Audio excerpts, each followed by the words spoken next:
ఈ శాస్త్రవేత్తలకు కూడా అందనంత గొప్ప దేవుడు. ఆమె చెప్దామా? ఆమె రైట్. క్రిస్మస్ ఏంటంటే ఇంత గొప్ప దేవుడు నీ కొరకు రావడమే.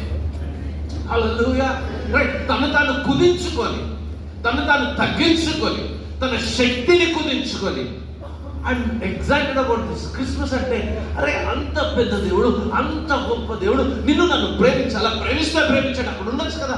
లేదు, ప్రేమించి నీ కొరకు పైనుంచి కిందకి ఒక మనిషి రూపంగా దిగి వచ్చినాడు. ఆమేన్, హల్లెలూయా. నిజమైన క్రిస్మస్ ఈ దేవుణ్ణి నువ్వు ఈ దినము మనసులో పెట్టుకుంటే నీ జీవితం బాగుపడే నిజమైన క్రిస్మస్. హల్లెలూయా రైట్.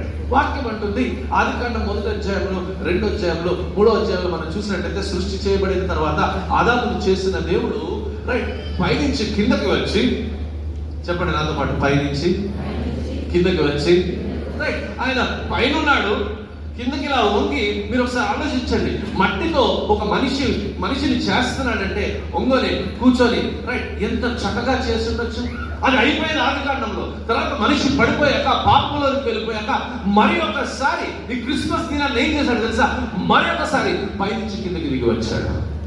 ఈసారి దిగి వచ్చినప్పుడు శక్తివంతుడుగా రాలేదు, ఈసారి దిగి వచ్చినప్పుడు ఒక మనిషిగా మన కొరకు వచ్చినాడు. ఆమె చెప్తామా రైట్? హల్లెలూయా, హల్లెలూయా రైట్. ఆయన వచ్చి చూడండి, తండ్రి అయిన దేవుడు